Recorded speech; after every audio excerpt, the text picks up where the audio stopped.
tell me when we're at 10 and 10 to go, 5 to go, and when we're done.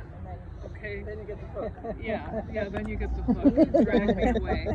Yeah. Okay. Okay, so I'm Carol Millar, and I'm a advanced master gardener with the extension office here, University of Idaho, and I'm going to talk to you a little bit today about raspberries, about growing raspberries, because they are pretty easy to grow around here, and they're very tasty.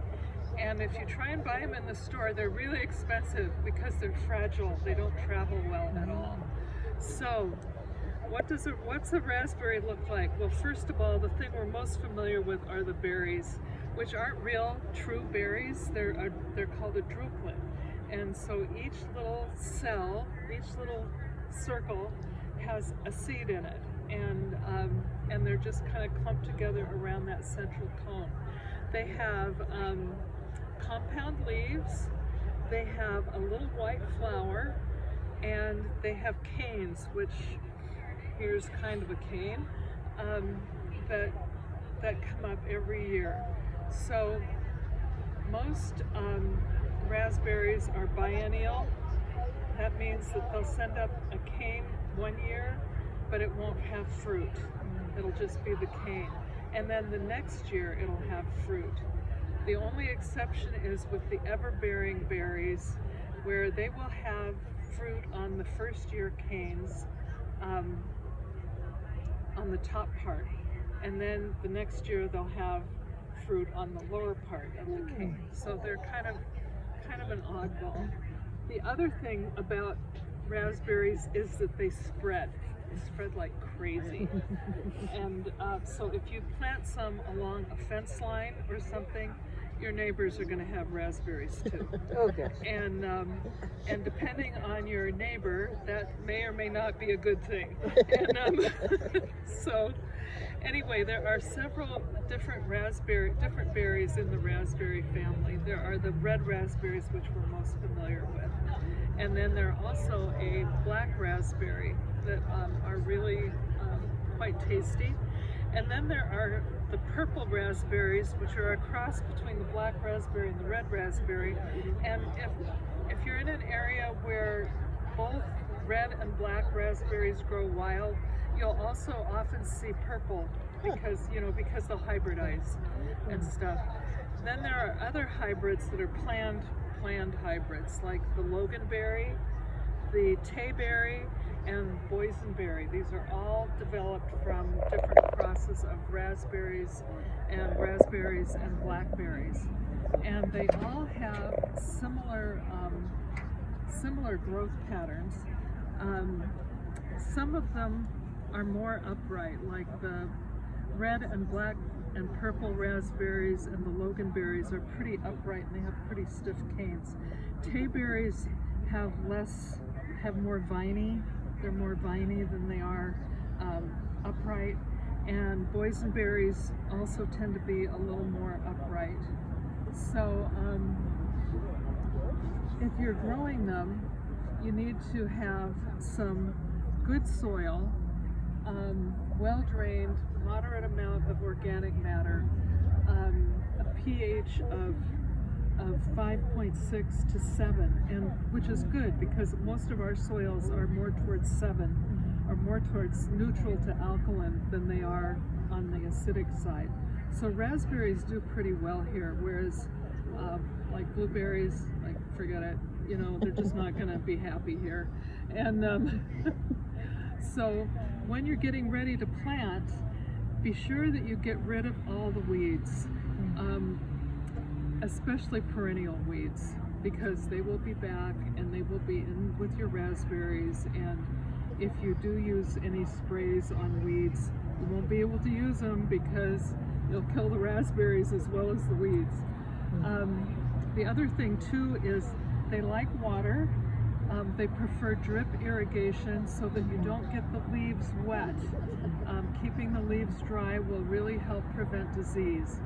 And they also need good air circulation. So if you've got kind of a pocket where the cold air settles, or where there's not much movement of the air, they're not going to be very happy there, and they'll be more prone to disease. You might want to have a trellis system to support these, and you can also might want to, especially if you've got a smaller yard or a smaller space to grow these, you might want to try fencing in the roots, okay? And by that I mean doing something like tilling frequently along the edge of the area where you want to confine the roots. Or we had one master gardener who dug trenches around her berry patch and then got some flashing from a hardware store, which is, a sheet of aluminum or steel that's maybe 15-20 inches wide, and she just put the flashing around, and that really helped contain the roots. So that's one. Huh? Yeah, basically bury the flashing in the trench, so that it's like this, around where you want to confine your raspberries, because they will, trust me, they will travel. In my yard, they have traveled like 20 feet. Oh my gosh. Yeah. You've got them coming up in the lawn. Yeah, they come up in your lawn, they come up in your vegetable garden, they come up, miles from where you planted them. So, raspberries do need some kind of support. Now, I've been kind of experimenting with this, because let me talk about what exists, or what the suggestions are, and then I'll tell you what I do. So you can use kind of a wire system where you have a post and a cross piece, and then run wires along through the cross pieces. That helps support them. Some people actually tie the canes to the wires. I think if you have a viney variety, that would help. But if your canes are upright enough and stiff enough,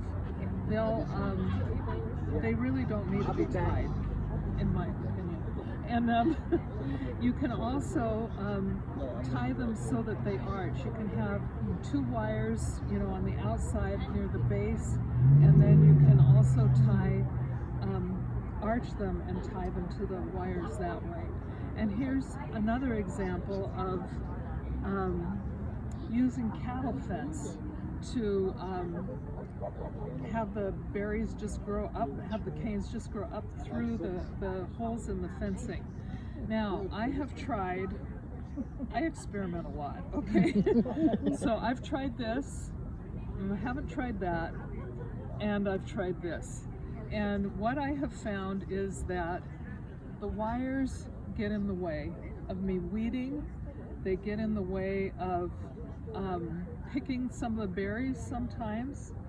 And so this year I took the wires down. The wires had been up there for like 20 years, and I thought, I'm done with this.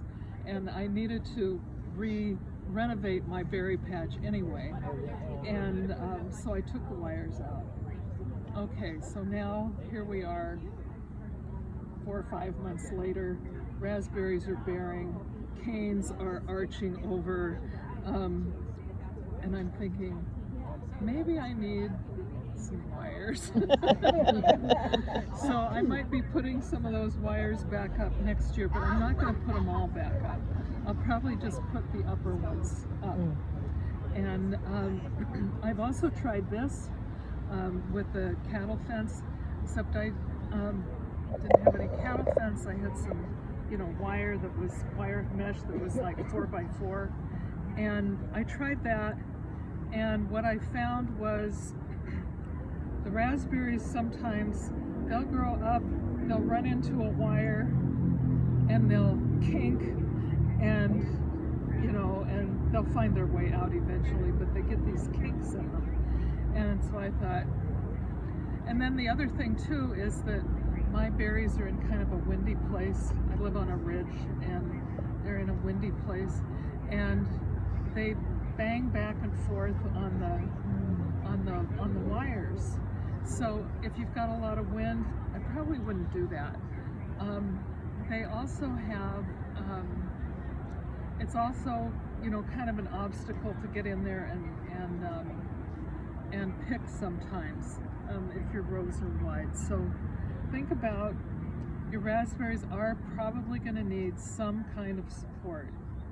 And they might not need this much, and they might not need this much if they're viney, unless they're viney, and they might not need that much. So just think about how you're going to work around it to maintain the patch, to weed and to pick and everything, and then try something that that seems to, you know, that seems like it'll work for you in supporting the berries but not getting in your way. Could you use a tomato cage? Huh? Could you use a tomato cage? You could use a tomato cage, yeah. Once again, I have some really big, okay, I have some really big tomato cages that a friend of mine made for me. He took some cattle fence panels, cut them in half the long way, and then wrapped them around. Yeah, so they're tall. They're about this tall, and they're about this big around. And yeah, you could put some raspberries in a cage like that if you've got a small space and you just want, you know, some raspberries. If you're not planning on making a lot of jam or freezing or whatever. So yeah, you could do that. Now, the other thing too is pruning. And we'll talk a little bit about the anatomy of the raspberry plant. So the dark lines are the canes, okay, or the floricanes. Those are the ones that are going to have berries on them. They're using their little programs. Oh, let me see here. There. Okay, so so there's two kinds of canes. There's the floricanes, and these are the ones that actually bear fruit. And then there are also the primocanes, and if you remember from your study of Latin when you were in school, primo is first, okay? So that's the first year canes. And you'll be able to tell those or distinguish those from the floricanes because the stems, they'll be green. They'll be green, and where the floricanes will be brown, okay? And the floricanes will look much more weathered. The bark, you know, the covering on the cane might be a little broken up. It might be peeling a little bit or something like that. But the primocanes will be nice and green and young and healthy looking. And so those are the two kinds of canes that you'll see. You'll also see the roots, and then you'll also see these light green things, the stolons or the rhizomes. Those are the things that spread, and they can go for a long ways. Okay, and you'll want to somehow keep those under control so that your raspberries stay where you planted them and where you want them, and not go traveling to the neighbors. So the thing about these is that you need to prune, okay? Because I remember I said these are all biennials. So after the second year, after the cane's fruit, they're not going to do anything for you anymore. They're done. And so when they are done bearing fruit, you can just take your pruners out there and prune them off right to the ground, okay? And if you have June bearing raspberries, you can do that as soon as they quit fruiting. Just go out and cut them to the ground. And it's better, in my opinion, it's better to do that as soon as they finish. So that in the fall, just prune them right to the ground. Don't let them overwinter. because if they overwinter, they could be harboring some kind of pest, and that could end up damaging the raspberry patch. The other thing too is that if you have an ever-bearing variety, they will bear on the primo canes, on the first year canes at the top. Okay, and you can also, and they'll bear until it freezes. I have an ever-bearing variety called Heritage, and it will bear until we have a hard frost. And so after the hard frost, you can go out and prune off the part that has fruited. Okay, and then in the spring, what you will get are laterals, what we call fruiting laterals, where the side shoots will develop and they will bear fruit, and then it will also bear fruit all the way down the cane. And so yes, 5, okay, so that's kind of the strategy for pruning. I know some, oh, go ahead. If you have both ever-bearing and children-bearing, and they're mixed, do they end up going one way or the other?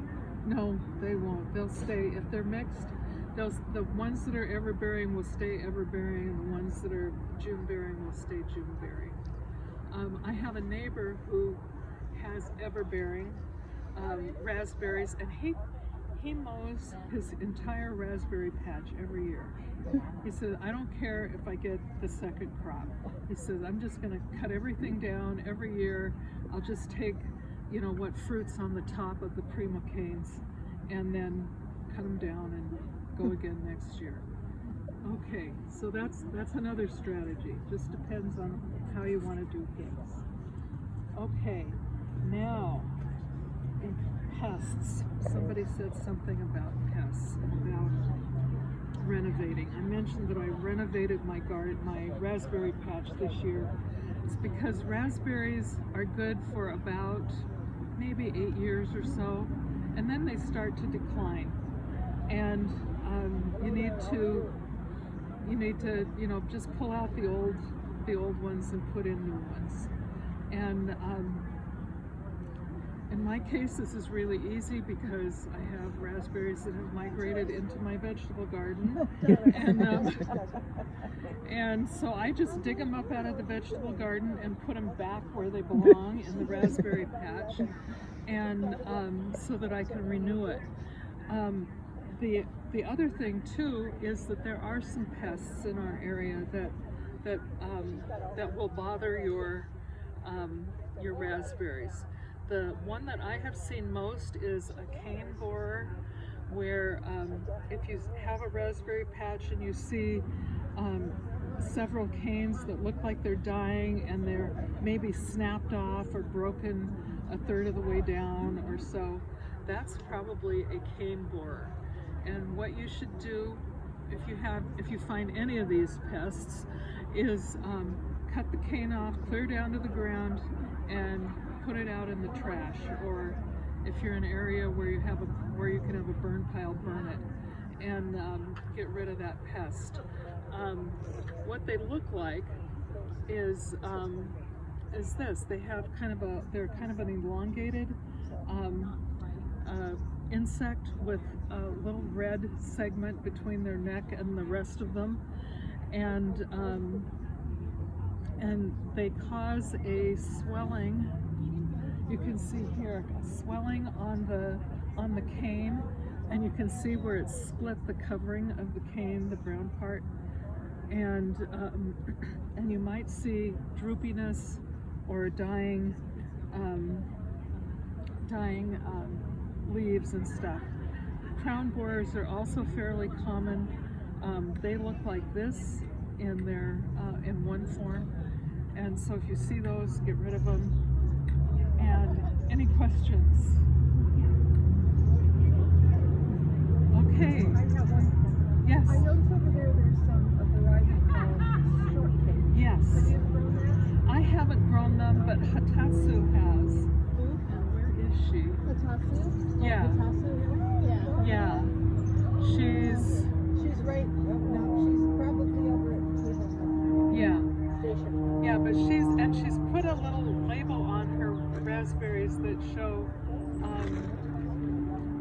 you know, what the growth habit is and stuff like that. So anyway, but yeah, there are some over there. She says it's a thornless variety, and which that's a plus. The raspberry thorns are not big, you know, like a rose thorn, but if you get some stuck in your hand, you cannot get them out because they're so hard to see. And but anyway, any questions? Good job. Yeah, thank you. Thank you.